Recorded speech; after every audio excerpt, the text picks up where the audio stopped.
الشیطان الرجیم بسم اللہ الرحمن الرحیم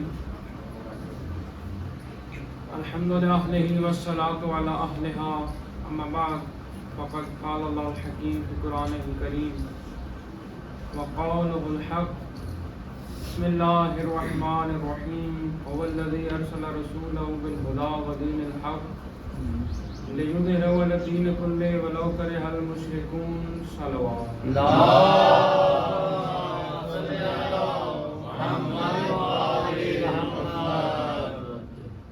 سب سے پہلے تو مومنین آپ کی خدمت میں یہ عرض کروں کہ ماشاءاللہ بڑا روحانی یہ مجمع ہے پرنور، اور اتنی صبح اپنی نیند اور دیگر مصروفیات کو ترک کر کے امام زمانہ کی خدمت میں پیش ہونا یقین جانے کی ایک بہت بڑی عبادت ہے۔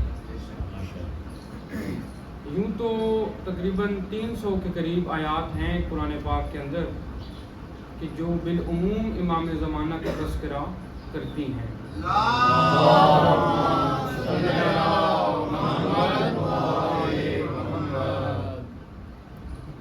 جیسا کہ میں عرض کروں کہ قرآن کی ایک آیت ہے کہ یریدون ان یطفئوا نور اللہ واللہ متم نورہ ولو کرہ المشرکون، اللہ اپنا نور مکمل کر کے رہے گا۔ وہ تو چاہتے ہیں کہ اللہ کے نور کو بجھا دے، لیکن اللہ اپنا نور مکمل کر کے رہے گا، چاہے مشرکین کتنا برا کیوں نہ مانے۔ یا قرآن میں جہاں بھی تذکرہ آیا کہ وہ ایمان پر غیب پر ایمان رکھتے ہیں تو وہاں بھی مراد جہاں خدا کی ذات ہے وہاں امام زمانہ بھی ہیں۔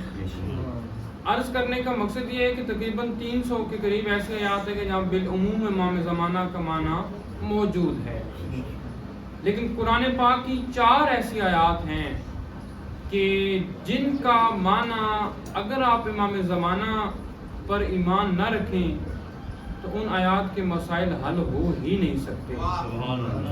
یہ وہ 4 ایسی آیات ہیں کہ جس پر تمام شیعہ متفق ہیں، سنی متفق ہیں کہ ان آیات کا تعلق امام زمانہ سے ہے، اور انہی آیات میں سے ایک آیت آپ کی خدمت میں نے عرض کی، هو الذی ارسل رسولہ، وہ وہی اللہ ہے کہ جس نے اپنے رسول کو بھیجا بالہدی ودین الحق، ہدایت کے ساتھ بھیجا اور دین حق کے ساتھ بھیجا۔ کیوں بھیجا؟ لیظہرہ علی الدین کلہ، تاکہ وہ اس دین کو باقی تمام ادیان پر غالب کر دے۔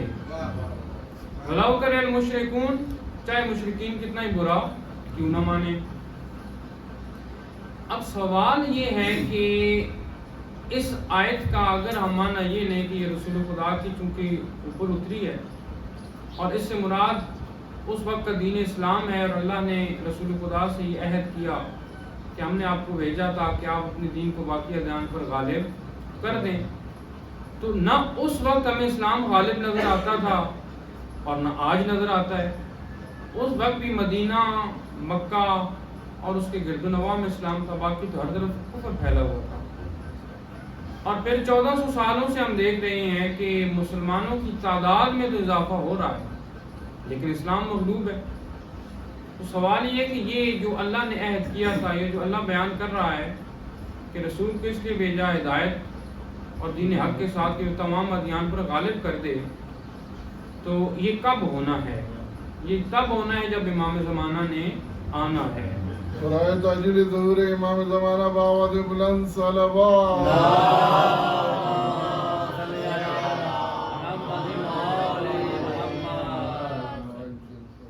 یعنی کہ خدا نے یہ عہد کیا کہ ایک وقت آئے گا کہ دین اسلام جو ہے وہ باقی ادیان پر غالب ہو جائے گا۔ اور اسی آیت کی ضمن میں عرض کروں کہ جیسے ہم بھی امام زمانہ کا انتظار کر رہے ہیں، اور بہت بڑی عبادت ہے غیبت میں انتظار کرنا، اگر وہ بامعرفت انتظار ہو، بمعنی انتظار ہو۔ جناب یوسف کا جب زمانہ گزرا اور اس کے بعد دوبارہ سے جب مصر کے لوگ مغلوب ہوئے اور ان کے اوپر فرعونیوں کا تسلط بڑھتا گیا، تو ان لوگوں نے سن رکھا تھا کہ ایک نبی آئے گا جو انہیں نجات دلائے گا، اور تقریباً کہا جاتا ہے کہ 300 سال کا یہ فاصلہ ہے دو انبیاء کے درمیان، جناب موسیٰ علیہ السلام ان کے حوالے سے اب لوگ انتظار تو کر رہے تھے کہ ایک نبی آئے گا ہمیں نجات دلائے گا، لیکن وہ انتظار بامعرفت نہیں تھا۔ جب جناب موسیٰ تشریف لائے تو لوگ انہی کے خلاف ہو گئے، بہت جدوجہد کرنی پڑی، اور پھر آپ جانتے ہیں کہ جب 30 راتوں کا وعدہ ہوا اور خدا کہتا پھر ہم نے 10 راتوں کا اضافہ کیا تو پوری قوم تقریباً جو ہے وہ مشرک ہو گئی۔ تو مراد یہ ہے کہ انتظار تو لوگ کر رہے تھے لیکن نبی کے لیے تیار، حجت خدا کے لیے تیار نہیں تھے۔ اسی طرح آپ لے لیں رسول اللہ کا زمانہ، یعنی ان سے پہلے مکہ کے اندر حالات خراب تھے، شرک پھیلا ہوا تھا، اب لوگوں نے حضرت عیسیٰ سے سن رکھا تھا کہ ایک نبی آئے گا اور وہ نبی آ کے آپ لوگوں کو نجات دلائے گا، لیکن جب نبی آئے تو لوگ تیار نہیں تھے اور اسی نبی کے خلاف ہو گئے، اور پھر آپ جانتے ہیں کہ 23 سال جو گزارے ہیں نبی کریم نے تبلیغ کے، بہت مشکل گزارے ہیں، اور اب ایک مرتبہ پھر ہم اسی مرحلے سے گزر رہے ہیں، یعنی ہم حجت خدا کا انتظار تو کر رہے ہیں، لیکن سوال یہ ہے کہ آیا ہم معرفت بھی رکھتے ہیں یا نہیں، یا ایسا تو نہیں جیسے نبی موسیٰ علیہ السلام کے خلاف لوگ ہو گئے یا رسول کریم کے خلاف، اب تو ہم انتظار کر رہے ہیں لیکن جب وہ آئیں گے تو ہم انہی کے خلاف ہو جائیں گے۔ تو یہ معاملہ ہونا ہے اگر ہماری وہ معرفت نہ ہوئی۔ عزیزان محترم، میں عرض کروں کہ یہ مجاہد بھائی نے مجھے 1 مہینہ پہلے دعوت دی تھی اور ہر 3-4 دنوں کے بعد ان کا میسج آتا تھا کہ پتہ نہیں اویس بھائی آپ پہنچ پائیں گے یا نہیں پہنچ پائیں گے، اور آج بھی نہیں، ٹینشن تو تھی بار اب یہ ایک میرا مسئلہ ہے، اگر خدا نخواستہ میں نہ پہنچتا تو جو ربا کا پروگرام تھا وہ ختم پذیر ہو جاتا، لیکن انہیں پریشانی تو تھی۔ اب سوال یہ کہ وقت کا امام جو ہے وہ غائب ہے، اور یقین مانیے یہ جنگی حالات ہیں، جس قوم کا رہبر موجود نہ ہو، یعنی رسائی نہ ہو، تو جنگی حالات ہوتے ہیں، اسٹیٹ آف ایمرجنسی ہے، یعنی ہمیں پریشان نہیں ہونا چاہیے کہ وقت کا امام غائب ہے، ظلم بڑھ رہا ہے، اور کیا ہمیں یہ پریشانی نہیں ہونی چاہیے کہ ہم سوچیں کہ کیا وجہ ہے، خدا نخواستہ امام کی طبیعت تو ٹھیک ہے، صحت ان کی ٹھیک ہے، کیا مسئلہ ان کے ساتھ پیش آ گیا ہے کہ وہ آ نہیں پا رہے، وہ بندہ کہیں لیٹ ہو جائے، آپ اسے کالز کرتے ہیں، کالز پہ بات نہ ہو تو آپ کو ٹینشن ہو جاتی ہے، خدا نخواستہ کوئی حادثہ نہ ہو جائے، تو کیا وجہ ہے کہ امام زمانہ کی غیبت جو ہے وہ بڑھتی ہی جا رہی ہے۔ تو جانے محترم یہ اسٹیٹ آف ایمرجنسی ہے، اور جب اسٹیٹ آف ایمرجنسی نافذ ہوتی ہے نا کسی ملک کے اندر، جنگی حالات ہوتے ہیں، تو بہت ساری وہ سہولیات جو عام حالات میں ہوتی ہیں وہ اس ٹائم بند کر دی جاتی ہیں۔ آپ بینکوں سے زیادہ رقم نہیں نکال سکتے، آپ ملک سے باہر نہیں جا سکتے، آپ اس ملک کی اسپیس کو اتنی آسانی سے یوز نہیں کر سکتے، یعنی سویلین پرپز کے لیے جہازوں پر پابندی لگ جاتی ہے۔ تو یہ اسٹیٹ آف ایمرجنسی ہے، یہاں شیعہ کو جو ہے وہ مطمئن ہو کے بیٹھنا نہیں چاہیے، جنگی حالات کے اندر آپ کو بڑے ہنگامی اقدامات کرنے پڑتے ہیں۔ اور دعائے ندبہ کیا ہے، اور یہ جو وقت رکھا گیا ہے، یعنی نماز فجر جب قضا ہو جائے اس کے تقریباً 1 گھنٹے کے بعد، اس کی وجہ کیا ہے؟ کیونکہ روایات میں ہے کہ امام زمانہ نے اسی ٹائم آنا ہے نماز فجر کے ساتھ، اور یہ دعائے ندبہ کا مقصد یہ ہے کہ انسان پریشان ہو کہ مولا 1 گھنٹہ گزر گیا، ایک اور جمعہ گزر گیا، ایک اور سال گزر گیا، ایک اور صدی گزر گئی، آپ کیوں نہیں آئے؟ خیریت تو ہے؟ کیا مسئلہ آپ کے ساتھ پیش آیا ہے؟ اور یہ جو دعائے ندبہ ہے یہ امام جعفر صادق صلوات پر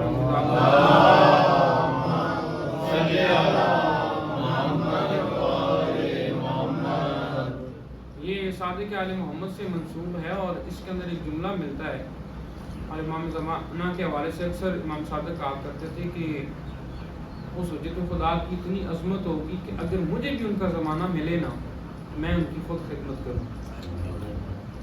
امام رضا کے سامنے جب ان کا نام آتا تو احترام کھڑے ہو جاتے تھے، کیوں؟ کیونکہ ہر حجت کا اپنا مقام ہے، لیکن وہ جو خدا الہی وعدہ ہے نا اس حجت کے ذریعے پورا ہونا ہے۔ میں حالات حاضرہ کے حوالے سے عرض کروں کہ جیسے دعائے ندبہ ہے اور اس میں گریہ ہے، کہ آپ کدھر رہ گئے. اور دعا جو ہے اس کا ایک مقصد ہوتا ہے کہ آپ جو ہے وہ کہتے ہیں حدیث میں ملتا ہے کہ جو دعا ہے وہ مومن کا اسلحہ ہے, اور اس لیے ہم یہاں بیٹھ کے دعا مانگتے ہیں. تو ایک ادارہ ہے, اس کا نام ہے سپری, سویڈن کے اندر یہ موجود ہے, اور اس کا پراپر فارم بنتی ہے اسٹاک ہوم پیس ریسرچ انسٹیٹیوٹ.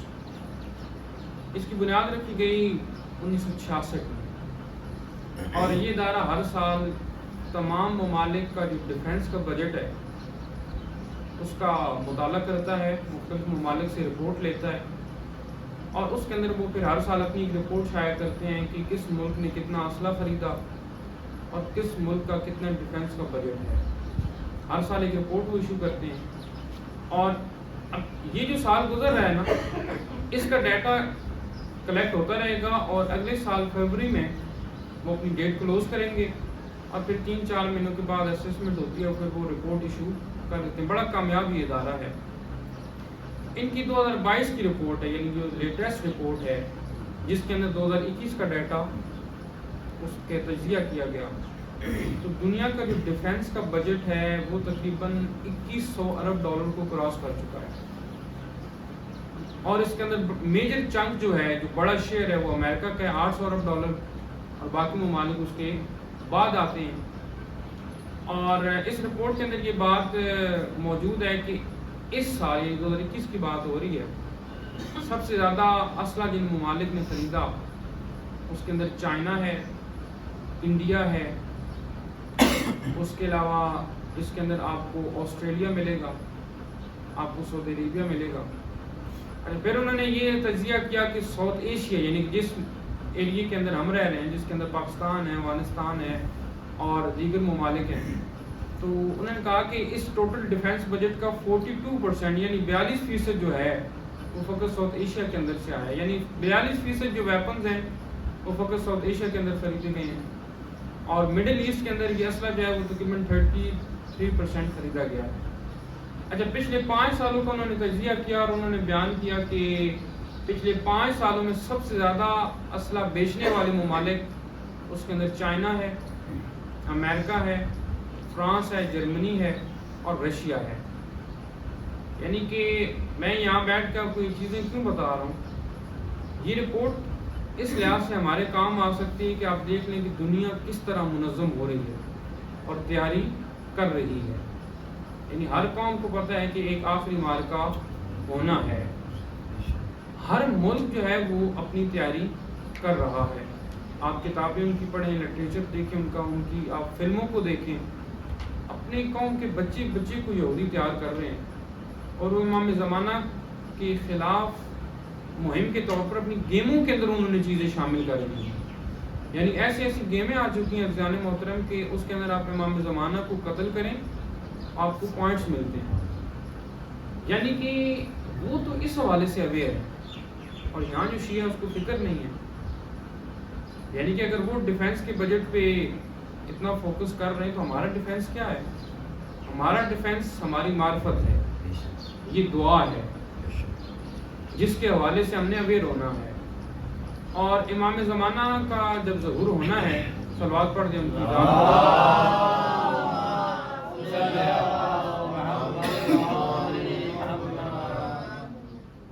دیکھیں واقع کربلا اس لیے ہو گیا کہ کوفہ کے لوگ تیار نہیں تھے, ورنہ حجت خدا اس طرح ماری نہ جاتی, شہید نہ ہوتی. اور کوفی وہی تھے جو امام حسین کو خط بھی لکھ رہے تھے, اور بعد میں وہاں سے انہوں نے اعراب کیا. آج ہماری مثال بھی ایسی ہے, ہم امام زمانوں کو بلا رہے ہیں, لیکن سوال یہ ہے بنیادی کہ کیا ہم ان کے لیے تیار ہیں یا نہیں ہیں. ایک میں بڑا خوبصورت واقعہ عرض کروں. ایک ایرانی اسکالر بیان کرتا ہے کہ میں بڑی دعائیں مانگتا تھا امام زمانہ کے لیے, امام زمانہ آپ ظہور کریں, کب ظہور کریں گے. تو بیان کرتے ایک دن میں سو گیا تو میں نے خواب دیکھا کہ امام زمانہ آئے ہیں اور انہوں نے میرے دروازے پہ دستک دی. تو میں نے کہا کون ہوگا؟ میں وقت کا امام ہوں, تمہارے گھر آنا چاہتا ہوں. وہ پریشان ہو گیا, گھر کے اندر وہ سیٹنگ ہی نہیں تھی کہ امام زمانہ کو اندر وہ بٹھا سکتا. ساری بات اندر مختلف چیزیں موجود ہیں. اب وہ امام زمانہ کو کہتے مولا آپ 2 منٹ دروازے پہ رکیں, میں تھوڑی گھر کی سیٹنگ کر دوں. اچھا وہ سیٹنگ میں لگ گیا. امام زمانہ نے اچھا وہ جو تھا وہ دیکھتا ہے محلہ تھا سارا شیعوں کا تھا. امام زمانہ نے اگلے دروازے پہ دستک دی, پوچھا کہ کون؟ کہا میں وقت کا امام ہوں, آپ کے گھر آنا چاہتا ہوں. اب وہ بھی پریشان کہ مولا آپ 2 منٹ دے دیں, ہم تھوڑا گھر کو آمادہ کر لیں, تھوڑا صاف کر لیں, کچھ چیزیں وہ جو چھپانی ہیں وہ چھپا لیں. اب جب یہ پہلا شخص تھا نا, جب یہ اپنے گھر کی سیٹنگ کر کے دروازہ کھول کے امام زمانہ کو کہنا چاہتے نا کہ آپ آئیں, تو کہتا ہے میں نے دیکھا کہ امام زمانہ اس گلی کے نا دوسرے سرے سے باہر نکل رہے تھے اور رو بھی رہے تھے اور کہہ رہے تھے میرا اللہ, میرے شیعہ اتنے بھی تیار نہیں کہ امام زمانہ کو گھر میں داخل کیا جا سکے, بٹھایا جا سکے, اور میں آج یہاں سے خالی ہاتھ جا رہا ہوں. سوال یہ ہے کہ آیا میرا گھر آپ کا گھر کیا ہم آمادہ ہیں کہ اگر ابھی امام زمانہ کہیں کہ میں آنا چاہتا ہوں تو کیا ہم انہیں بٹھا سکیں گے؟ دیکھیں مسئلہ فقط صفائی ستھرائی کا نہیں ہے, مسئلہ معرفت کا ہے. مسئلہ یہ کہ جب امام زمانہ آئے تو دیکھیں یہ گھر جو ہے میرے واقعی شیعہ کا ہے, اور وہ شیعہ ہے کہ جو میرے لیے اویئر ہے, میری معرفت رکھتا ہے, میرے لیے انتظار کر رہا ہے. آپ نے اگر کہیں ایئرپورٹ پہ آپ جائیں اور آپ نے کہیں باہر ٹریول کرنا ہو, رات کو نیند ہی نہیں آتی, صبح 4 بجے فلائٹ ہو نا, ہر چیز ریڈی ہوگی, پھر بھی نیند نہیں آتی. کیوں؟ ٹینشن ہوتی ہے, کیونکہ ٹکٹ بڑا مہنگا ہے. آیا امام زمانہ جو ہے ہم ان کو اتنی بھی اہمیت دینے کے لیے تیار ہے جتنی ہمیں ٹکٹ کو دیتے ہیں. یہ کیسا انتظار ہے کہ میں نے جانا ہے, فرض کریں امریکہ جانا ہے, اور میں نہ سامان کو پریپیئر کروں, نہ لباس اپنا تیار کروں, نہ ایئرپورٹ پہ جاؤں, گھر بیٹھ کے کہوں میں نے امریکہ جانا ہے جانا ہے جانا ہے. میرے لیے جہاز تھوڑی رکنا ہے. تو یہ مسئلہ ہے ہمارے ساتھ. بس آخر میں یہ عرض کروں, آپ کی جانتوں کو تمام کروں کہ ریپر ہے وہ گنانی ہو رہی ہے ہماری وجہ سے, ورنہ امام کو کیا مسئلہ ہے. میں آپ کو عرض کروں کہ ایک علم نفسیات کا مسئلہ ہے. آپ نے دیکھا ہے بہت سارے لوگ جو ہیں وہ خودکشی کر جاتے ہیں اپنی دنیاوی مسئلوں کی وجہ سے. اور ایک عام انسان کی زندگی کتنی ہوتی ہے؟ 60 سال 70 سال ہوتی ہے ایوریج. جب معاملات اس کی برداشت سے باہر ہوتے ہیں تو وہ خودکشی کر لیتا ہے. اور ہم بھی بعض اوقات انسان جو ہے شدید حالات کا شکار ہو جاتا ہے. دیکھیں امام زمانہ پچھلے 1400-1100 سالوں سے موجود ہیں. یہ سارے مسئلے کو وہ دیکھ رہے ہیں. عام انسان جو ہے نا وہ تو خودکشی کر جاتا ہے, لیکن وہ تو ضد خدا ہیں. اب دیکھیں ان کی مسلسل ٹینشن بڑھ رہی ہے کیونکہ ہر طرف ظلم بڑھ رہا ہے, شیعہ مارے جا رہے ہیں, کرپشن کا راج ہے, اور امام زمانہ کی ٹینشن بڑھ رہی ہے. اب دیکھیں نا 12 صدیاں گزرے ہیں ایک شخص پر, اور سارے نشیب و فراز دیکھ رہا, تو اس پہ کیا گزرے. امام زمانہ جو ہیں وہ, یا آپ یقین رکھیں کہ بڑے مضطرب ہیں, وہ آنا چاہتے ہیں. اور میں عرض کروں ایک کتاب ہے نجم الدین صاحب کی, ایرانی اسکالر ہیں, انہوں نے امام زمانہ پر کتاب لکھی, اور خاص طور پر اس کتاب کا امتیاز یہ ہے, ویسے تو میں نے بہت ساری کتابیں پڑھی ہیں امام زمانہ پر, لیکن اس کتاب کی خاص بات یہ ہے کہ اس کے اندر امام زمانہ کی جب حکومت قائم ہو جائے گی اس کے بعد کیسے حالات ہوں گے, اس پہ کافی مفصل بحث کی گئی ہے. فقط ایک آپ کو حدیث بیان کروں کہ وہ بیان کرتے ہیں کہ امام زمانہ کا جب ظہور ہونا ہے نا, اس سے پہلے حالات کیسے ہوں گے, یعنی کتنی بے حسی ہو جائے گی. ایک حاملہ عورت کے ساتھ روڈ پر چوراہے میں اجتماعی زیادتی کی جائے گی, اور جو کچھ بہت زیادہ بڑا مومن ہوگا نا وہ فقط اتنا کہے گا کہ کاش یہ چوراہے پہ یہ کام نہ کرتے, کسی گھر کے اندر کر لیتے. یعنی کہ جو یہ بات کرے گا وہ بہت بڑا مومن ہوگا, ورنہ تو حالات ہی کوئی نہیں ہوں گے. یعنی میں نے پڑھے حالات اتنے سخت ہو جائیں گے کہ لوگ اپنی بیٹیاں اور بیویاں بیچنے کو تیار ہو جائیں گے روٹی کے لیے. خواتین جو ہیں وہ اپنی عصمت بیچنے کے لیے تیار ہو جائیں گے. یعنی اتنے سخت حالات ہوں گے کہ والد جو ہے وہ انتظار چھری تیز کرے گا کہ میرا بیٹا جب سو جائے تو میں اس کو ذبح کر کے آ جاؤں. یہ مقام ہے، یہ حالات ہیں اس ٹائم کے. پھر ہماری ذمہ داری بنتی ہے کہ ہم خود کو اویئر کریں. بس آخری بات 2 دفعہ کہہ چکا ہوں آخری، اب واقعی آخری ہے. اور یہ وہ بات ہے کہ میں چاہتا ہوں کہ میں اسے ہر مجلس میں اس کا تذکرہ کروں اور آپ سمجھیں کہ ہماری ذمہ داری کیا ہے. سید علی بن طاؤس یمانی کہتے ہیں کہ میں ایک شب جمعہ حرم امیر المومنین پر موجود تھا. وقت کا امام محمد صلی اللہ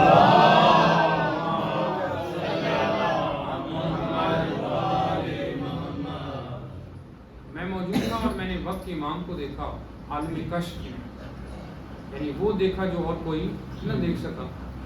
امام زمانہ امیر المومنین کی زیارت بھی کر رہے ہیں اور ساتھ ایک مرثیہ پڑھ رہے ہیں.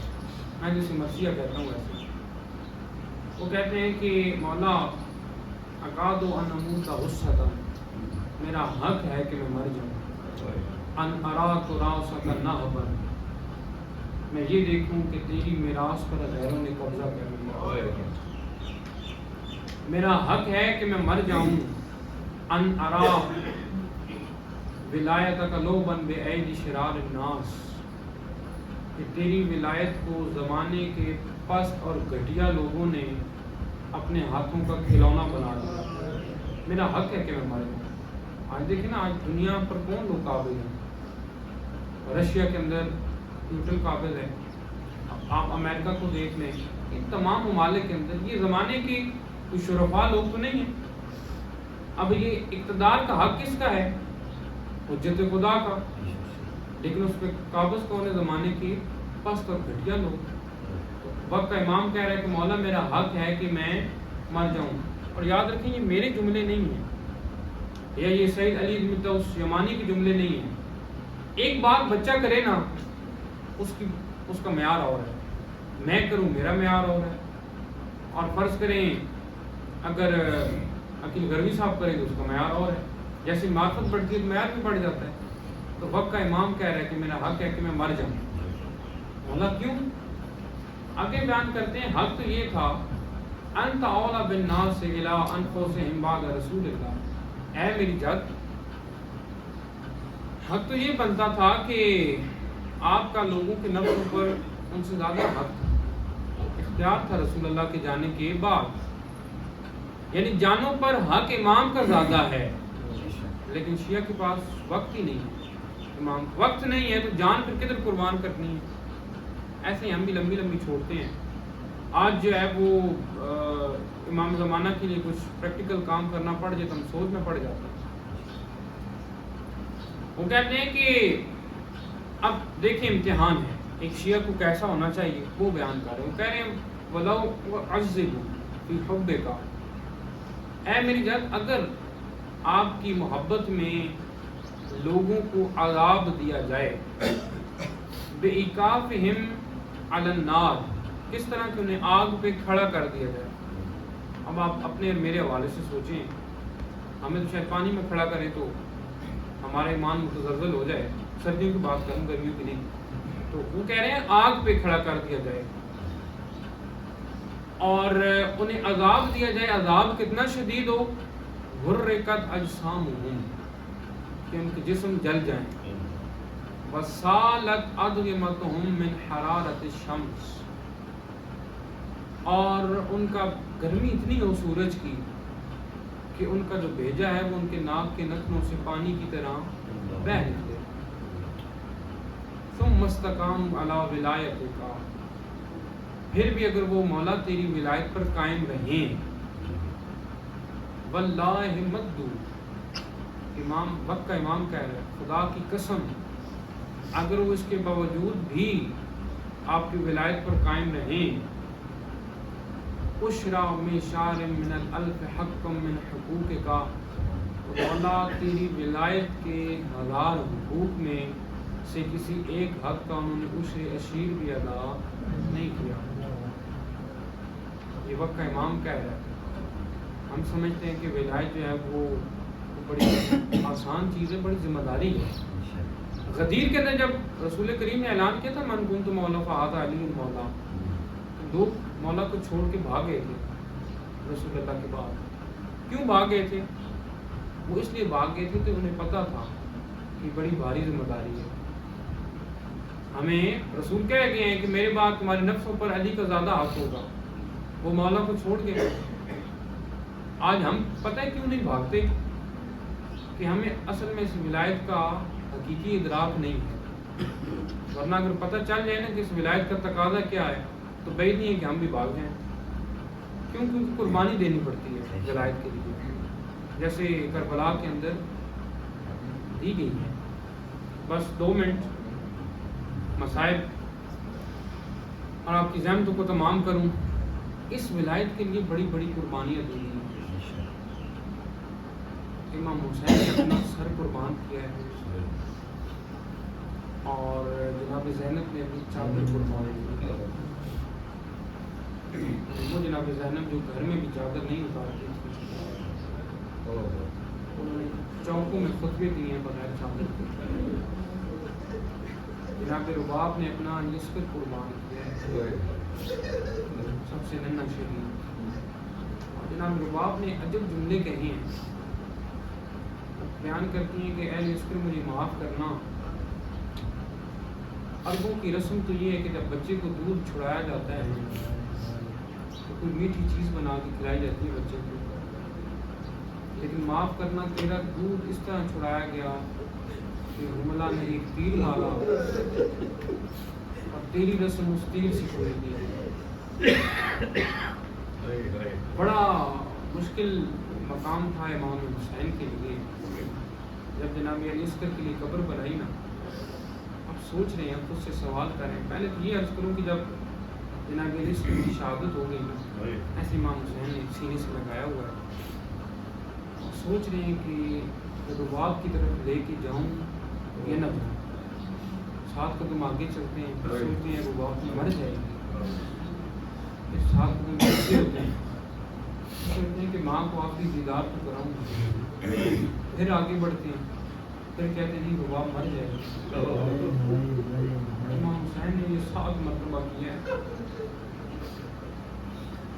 فیصلہ نہیں کر پائے نا، پھر سوچا کہ نہیں اس کو کربلا کی ریت کے حوالے کیا گیا، قبر بنائی ہے، قبر بنا لی نا یہ قبر، تو اب سوچ رہے ہیں کہ کربلا کی ریت تو بڑی گرم ہے اور علی اصغر کا چہرہ بڑا نرم،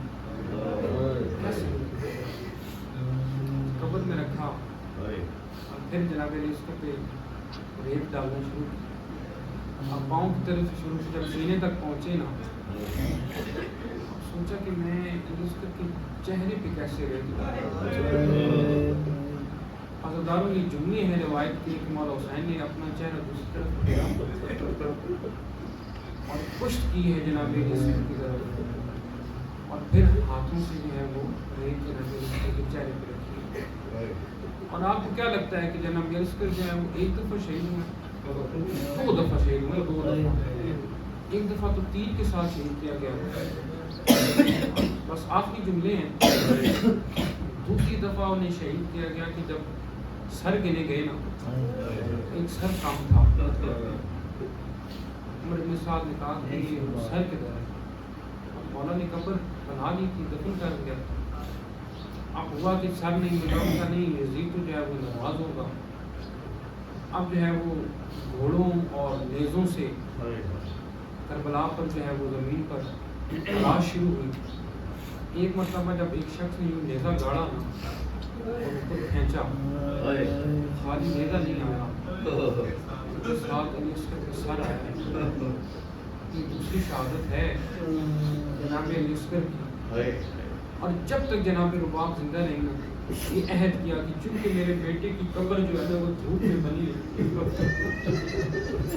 جب تک زندہ رہوں گی میں چھاؤں میں نہیں جاؤں گی۔ ایک مرتبہ مولانا سجاد نے جب دیکھا نا کہ جناب رباب تم مر جائیں گے، تو کہا جناب رباب میں امام ہونے کے ناطے آپ کو حکم دیتا ہوں آپ دھوپ سے چھاؤں میں آئیں۔ اب امام کو حکم تھا، امام مجبور تھی لیکن اپنا عہد بھی تھا. اب آزاد روایت میں نے پڑھا کہ جیسے ہی جناب رباب نے پہلا قدم چھاؤں میں رکھا نا تو برباد کر گئی. ایک طرف امام کا بلاوا تھا، ایک طرف بیٹے سے عہد تھا، پھر اس انداز سے دونوں چیزیں نبھائیں کہ جناب رباب کی روح ان کے جسم سے برباد کر گئی. بس یعلم الذین ایہم